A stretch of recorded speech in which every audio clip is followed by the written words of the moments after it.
think we've got Scott back with us now. How you doing, Scott? Great, Levi. How you doing? Good to We're see good, you. man. And Scott and I have worked together for, what, 4 out of the last 5 years probably that we were in a similar place at a similar time. And Scott, tell us a little bit about yourself and your history in the innovation world at large, right? Because I know you've got a rich history with aerospace and defense and aviation technology, engineering, but I know it's even more robust than that. So kind of give us a little bit of a brief history, and then we'll dive into some fun innovation questions here. Sure. So, Scott Drennan, I'm currently the CEO and founder of Drennan Innovation. We are a engineering, leadership, and innovation consulting firm. We like to focus on mobility, and in particular air mobility and the new trends in electric aviation, especially as well. But it's more than that, as you said, Levi. I mean, so many things go into helping people think about new technology and new ways of working together. So I'm always careful to make sure that I offer my services for innovation and engineering leadership as well. And that experience for me came from a long career at Bell Helicopter. I've been an aerospace engineer there, specialized in structures, but over the last 10, 12 years or so, started to think more about and play roles in leadership, starting on the 609 program. I was over in Italy as the offsite manager. That was a great challenge. And we'll talk, I'm sure, about cultural differences and what culture plays in terms of how culture plays in terms of innovation. And that was a fun way to start off my leadership career and think about those things. Became, chief engineer and program director of that project, and then a functional director. But where we started to cross over and work together was when I became the head of innovation there, an advanced concepts team that was not only meant to, again, bring in technology, but change the culture. So you see, there's always this blend of the cultural influence of innovation on your organization, on yourself, and of course, what innovation ultimately produces for us all. And that could be something new in whatever field that you're working in, whether it's tech or finance or leadership. So and then after I left Bell, I went for a stint at Hyundai to start up their aerospace division, their advanced air mobility division. And same play again. How do you create something new in the technology space, but bring in a new organization inside an existing and very successful automotive OEM in that case versus the aerospace OEM when we were talking about Bell.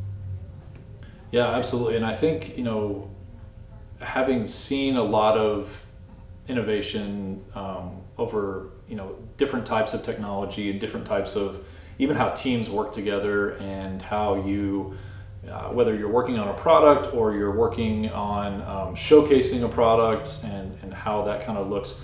There's been a lot of things change over time about how, not just how we build the things, but how we, show them, right? How we show them to potential customers, how we talk about them to our different types of audiences. And one way to do that, and a lot of what we're talking about here today as, Global Meetings Industry Day, is about events in particular.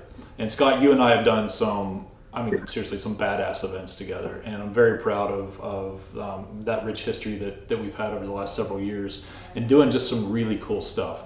But I don't want to put any bias in your ear, because I do want to ask, what is the best event you've ever attended? And if it's not one of the ones that you and I did together, that's okay. You won't hurt my feelings. But because you've seen a lot of really cool stuff. We talked a little bit about the global experience that you've had. You're very well traveled. You've been to a lot of different events. Some that you have, been on stage speaking a lot. And we joke calling you a futurist here, but it is because you cover so many different technological avenues, and that thought leadership in that area, not just where things are going, but how we work together to get there.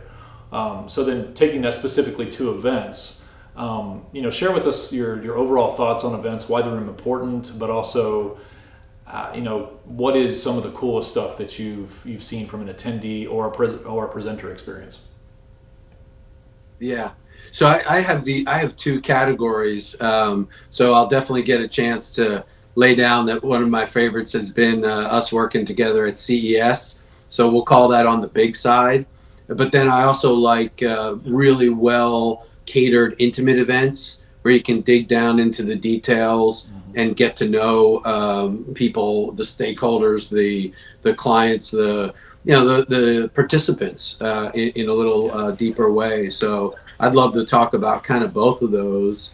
When you talk Yeah, about the sure. So bigger, let's start with the in person, one on yeah, one or small intimate group side, because I know that's a lot of it is forming relationships. It's creating very interesting conversations. I've always told my teams, ideas come from everywhere. Don't limit your exposure to potential conversations, even if they're maybe outside your comfort zone or outside of your area of expertise. But I think you and I are similar in that regard. We find a lot of value in that shared ideas, shared collaboration, or even the education and learning side of attending those types of events is really important. So you share a little bit about those type of events to start with.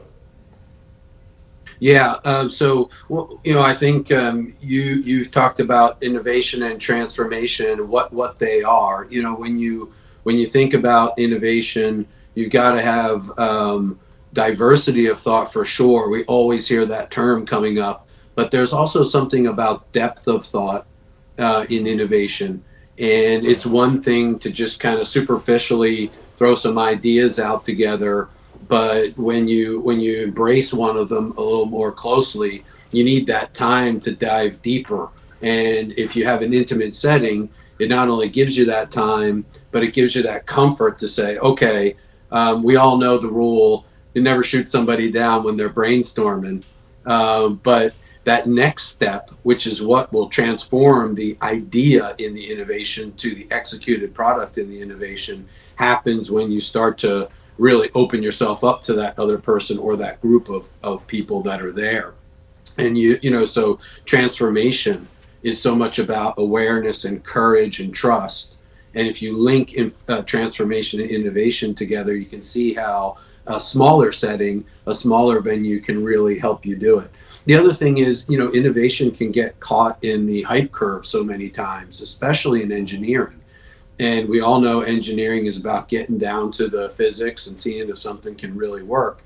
So if you just let it always be about those big events and the ones that really pump the hype curve, sometimes you don't get down to the real answers about whether something can or can't be done. And that's what innovation is really about. It's the ideation and the execution, the getting it done part. And in between there's a bunch of hard questions. So I think that's why I like some of the intimate places that I've been. I've been to more electric aircraft event that was up in Seattle. That struck me as an intimate event. Been to some of Uber's events that are more close knit and relationship based. Those have been really good. And then we've broken out, kind of segueing into the bigger side. We've broken out some of our bigger events into those moments of touch base with particular clients or thought leaders in the space. Yeah, and I think that's what you were talking about with from the brainstorming to the execution and those hard questions in between, right? And you and I have been in that in between space a lot together, as have a lot of the teams that you've led and collaborated with over the years. What are a couple of those sort of validation questions? Because you may have a ton of good ideas, but how do you decide if something is worth moving to that sort of next execution column? And regardless of the project, but what are some of the validation tactics that you might recommend to somebody of like what are the hard questions to ask or start with? Yeah, I think there's. I'll start with some categories that I think are super important because we're all doing this to, usually I'll say 99% of the time you're trying to do it to drive a business forward and drive business success. So if you think about innovation along in the terms of, what's the technology that you're talking about? What is it that it does or answers? What question does it answer? So I'll call that what mission does it accomplish, and then what does it do for customers. So I think if you use those kind of three pieces, you can drive a lot of hard questions just right out of that. So on the technology side, in things that I work on, weight's a big thing. Is it going to be light enough? Is it going to be powerful enough? Is it going to be cost effective related to the technology performance? Then if you spin around that wheel a little bit, you say, well, what mission is it going to address? And where did you get that mission from? Did you invent that mission, which is okay? Did you get that mission from a customer? And then when you get, roll around customer now, and you can see how they're all interrelated, what did the customer say about it? What do they want this thing to do? Are you being so radical about it because you're a really smart engineer? Or are you being radical about it because the customer asked you to? And if they didn't ask you to, let's tone it down a little bit and do some what feels like not as cool in the innovation speak, but let's do some of the baseline work there to make sure we've got it going, because innovation has scales, right? New is can be newer and newest, or advanced, more advanced, most advanced. I mean, so you have a lot of room to innovate on different scales, and they're all equally as valuable to answering those questions. That's how I like to do it. I like to. No, those are great. And you were talking about, should you do it, or are you doing it just because you can or because it looks cool? And that's one of those from an experience design and aesthetic design, which is kind of the side of the house I've always lived on. Sometimes we do design for design's sake. We design for other designers or other people who find things aesthetically pleasing, but we have to back up sometimes and say, okay, does this bring value to the customer experience, right? And that's a really great validation question, so I'm glad you brought that one up. And I promise my line of questioning here has a purpose, because right now we're doing this virtual live event, but there's also in-person live events, and I think that kind of comes to a little bit closer to what you were calling the big stage, or the CES type of events. When you have something that is that big and has that potential for such a big impact and multiple conversations on a really large scale, there are some of our favorites like that because there's just a lot of energy. It's a different type of energy than the intimate conversation energy, because those can get you excited for what you're working on or what someone else is working on. The really big events bring a different type of energy, whether it's in person, and those events, it's tough to do not in person, right? CES is changed even this last year, how they were doing their event. And those are going to continue to evolve. But when we think about innovation and events specifically, what live events, whether it's live in person or live like we are right now, why are those important to you? Yeah, I think you hit it. You hit the word that I put down in my notes as I was thinking about us talking today. It's the energy. So it's funny too, though. The word alive or live. What is the difference between something that's alive and not? Well, a lot of times it's the energy, and there's something about those bigger live events that just change you from, well, that person's thinking about these things to that person's doing these things. So, and again, that relationship of work to energy, geeking out a little bit engineering wise, but it's fun when I see words connect like that and principles connect like that between what you do when you're doing your engineering job and what you're doing when you're out at the events showing people what you do. But it's so related, and energy is the key. Reality is the key too. Innovation for me is not about just ideation. Like I said, it's about execution, making something real. That's what engineering is about. So when you have enough belief in something that you're working on, you take it to one of those bigger shows. Now you're being asked to step up the conversation a notch and create experiences that will translate to the reality that you're working on, back in the workshop or back at the engineering offices. And I think that's the key to the bigger event. So things that you and I have worked on in the past, you could see that happening. we always had something that the audience could engage in, touch, feel, experience, whether that was VR or a physical mock-up or a demonstration. And I think that's what those bigger shows can give you. And also, you just get pumped up during the bigger Yeah. shows. You've got lots of your competition around. You've got Yeah. adjacent technologies that you could find yourself partnering with, and people are coming, yeah, to kind of take it all in, take that kind of buzz and energy in, but they're also there to find some conversations and opportunities. And you and I used to go to these things. We'd say we need to find customers, partners, and talent. And the big show can really give you all of that because it's Yeah, just and a big piece of pulling that too, people in. the customers, partners, talent, and I would add inspiration, right? Because you go to Yeah, get kind of that, energy, right? So I remember when back in, 2017, when you and I were doing some research on a project, we were looking for what are some other events that we could go to get design ideas or inspiration or that kind of same energy from. And we brought back some great ideas, and not only had a good time as a team thinking about what are the things we're seeing at that event that we could take back and kind of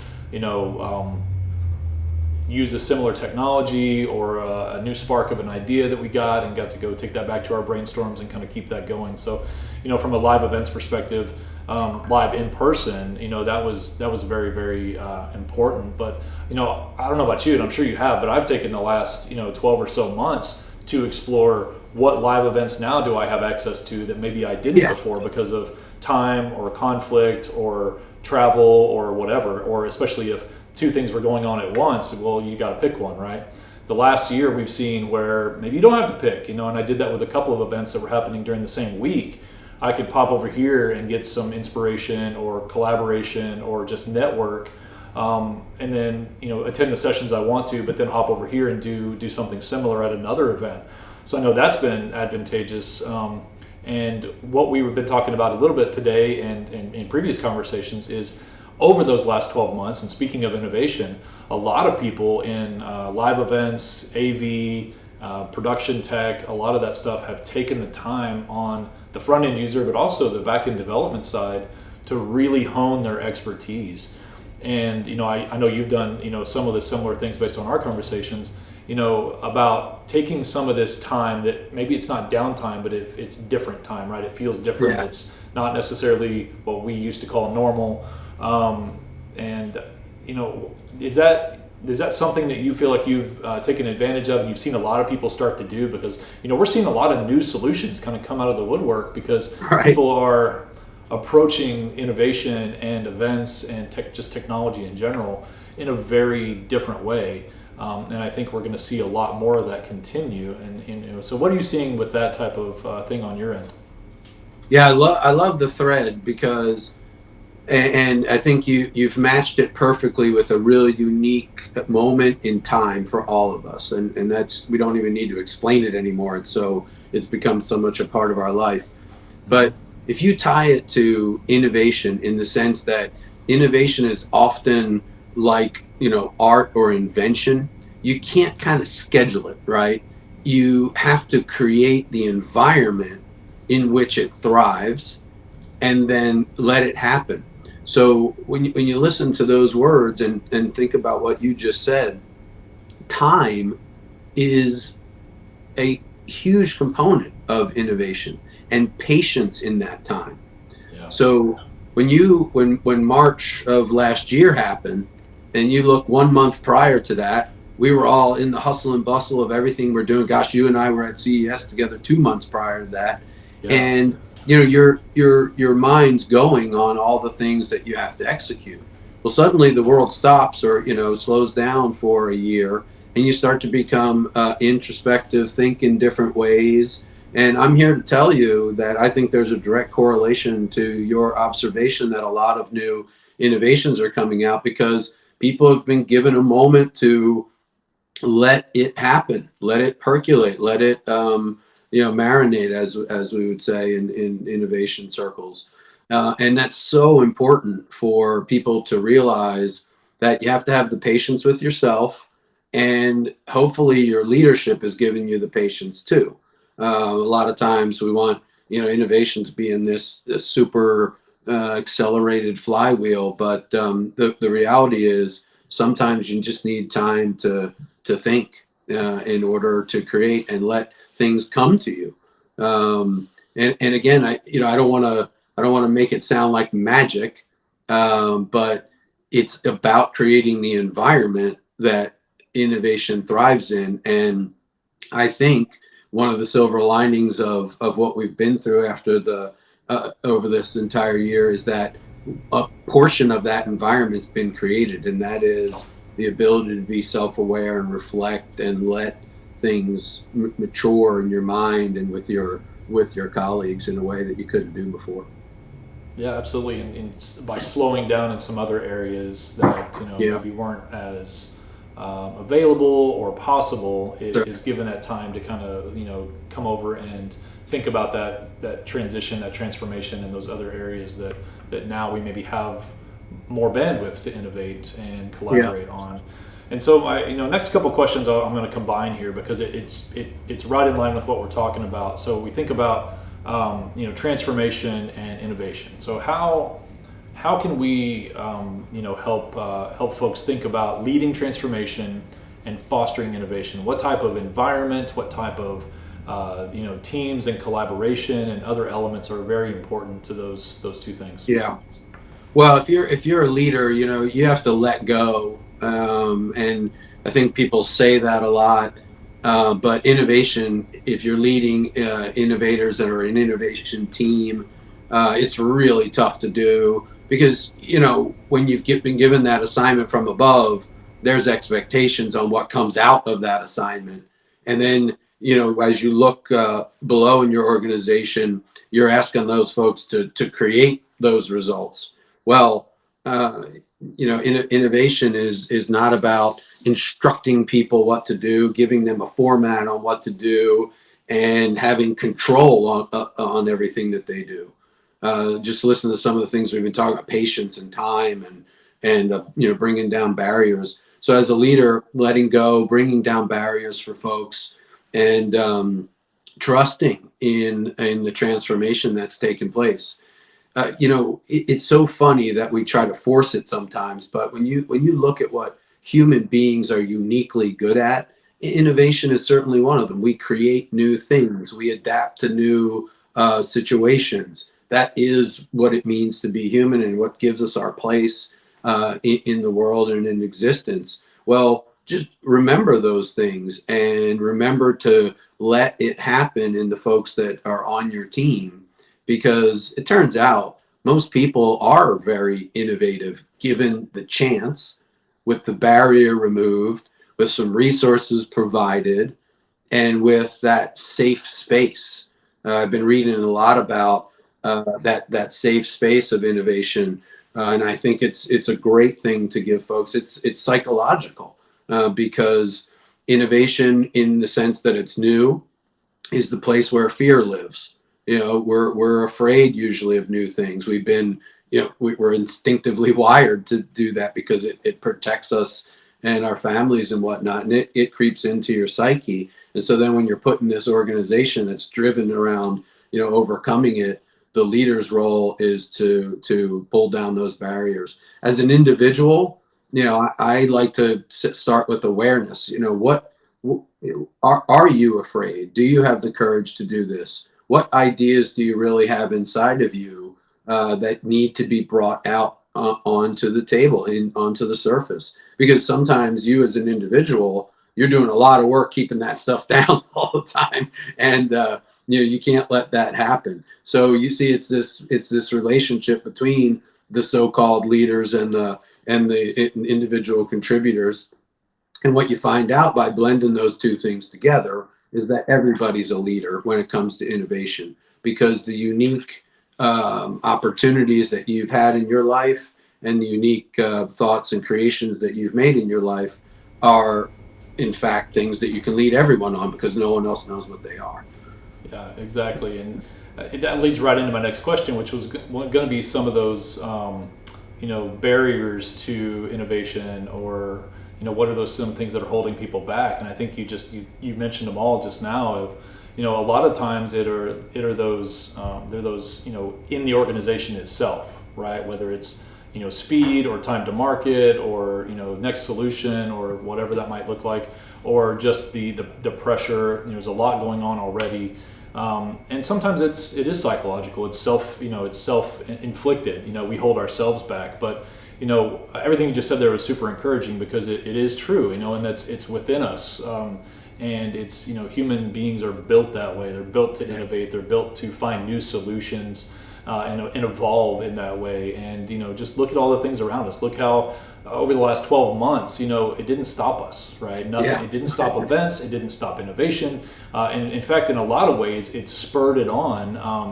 And some people had a harder go of it than others, but I think a lot of people, we found out just how resilient we are. And did we like all of it? No, it's tough, right? And how did we, start to shift things around and think about how the teams work and how we stay connected and how we continue to innovate our products or advance our message and things like that. So, I think a lot of it is the leadership mentality. It is, either being a good leader or making sure that you can, kind of hitch yourself to a good leader that will keep breaking down those barriers for those teams, and, keep kind of paving that road and opening up the space for collaboration, whether that's, technology or how we do events or how we do, any sort of product or service there. So that's a perfect lineup.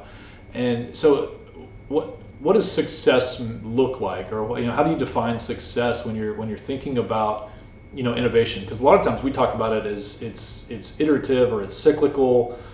So a lot of the things that we want to always wrap our heads around is, well, how do we know we did it right, or how do we know it was successful? So what would you have to say to folks who are like, well, how do I know when I'm done, or how do I know if it was successful, or how do I measure success? Yeah, I think, well, first thing is, we talked a little bit about it. Innovate. It should be from some idea to something that is executed.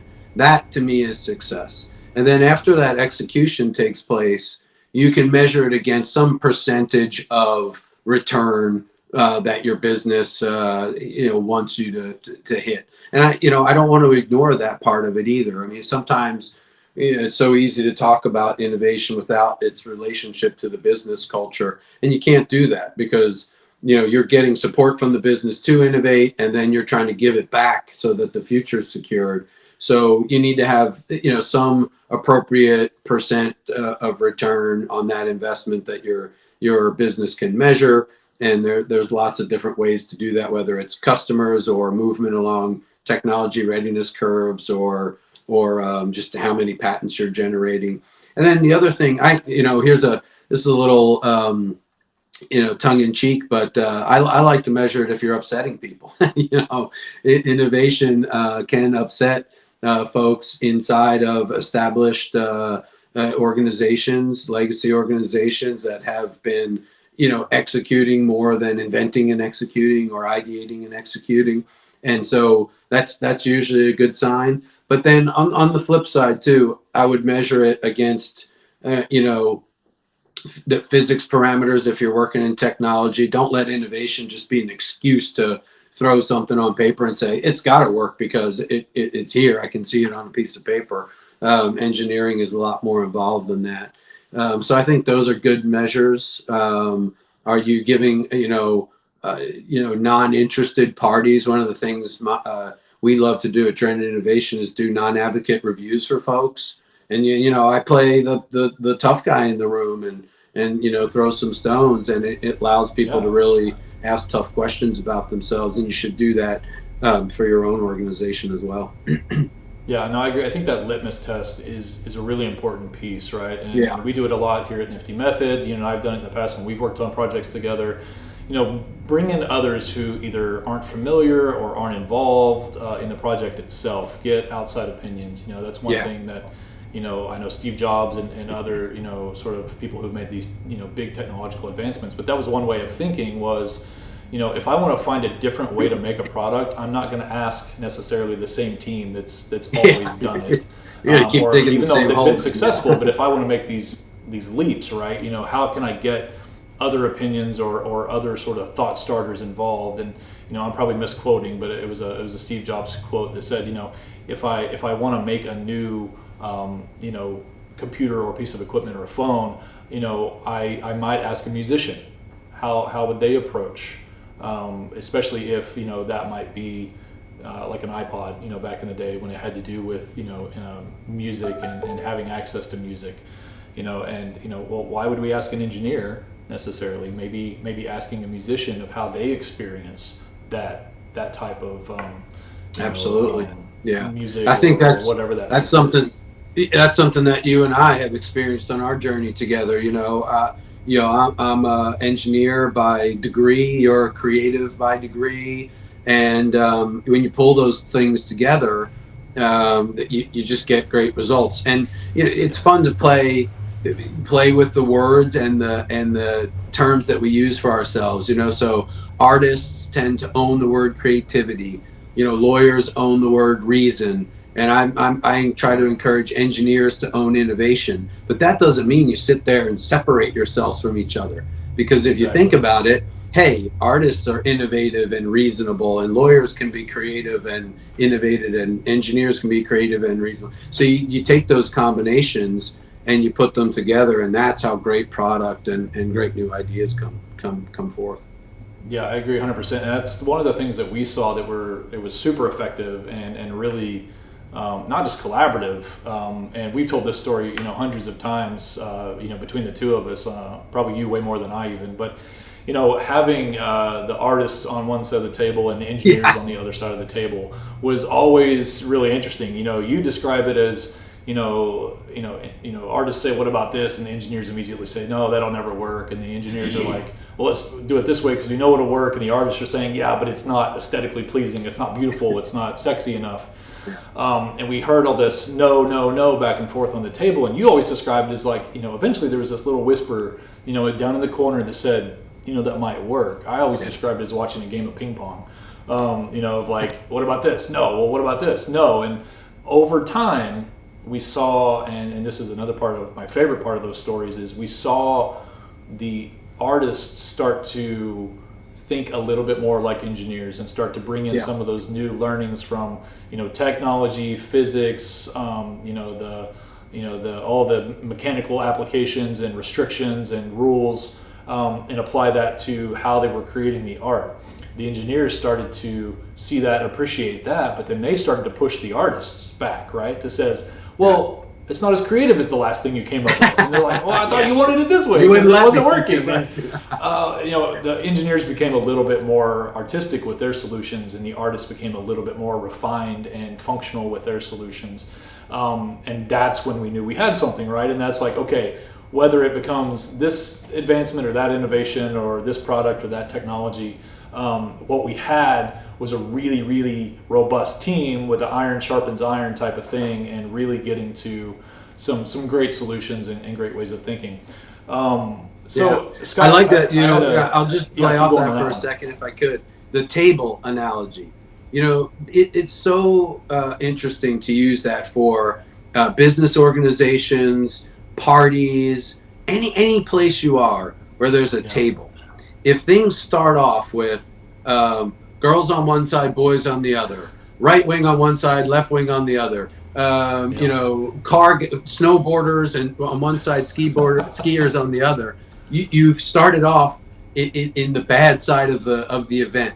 And as that table starts to mix together, we start to change chairs. We start to, look over each other's shoulders so that we see from the same place the other person sees. That's when great parties happen, great conversations happen, great organizations happen, and you really get the results that you want. I love the table, because it happens all the time. It does, and it can be a little uncomfortable at first, right? Like it's like, well, I don't want to sit over there. I don't know those people, and that's why I always hated it when you would go to, they still do it in meetings today, right? But even like back in school, it's like, well, sit at a table where you don't know anybody, and I'm like, I'm not doing that, right? It's uncomfortable, Yeah. and you're like, I want to be with my people, but you're right. It's pulling people out of their comfort zone and creating that environment. You talk a lot about creating an environment where it's freedom to fail, freedom to experiment, freedom to have those conversations, and you've got all these great mantras when it comes to that stuff, and that's really I've seen it firsthand, but I know it's helped a ton of teams over the years really find those spaces where they can really effectively collaborate and as a result move forward in a much more impactful way.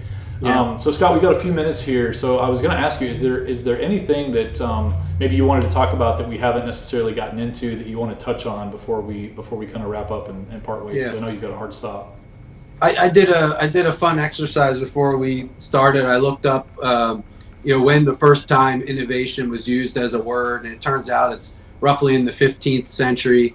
And then innovation only got to be the word of the year in 2014. So it's been around for 500 years or so. We've been using it in so many ways. Today it's very popular to just name it for what it is.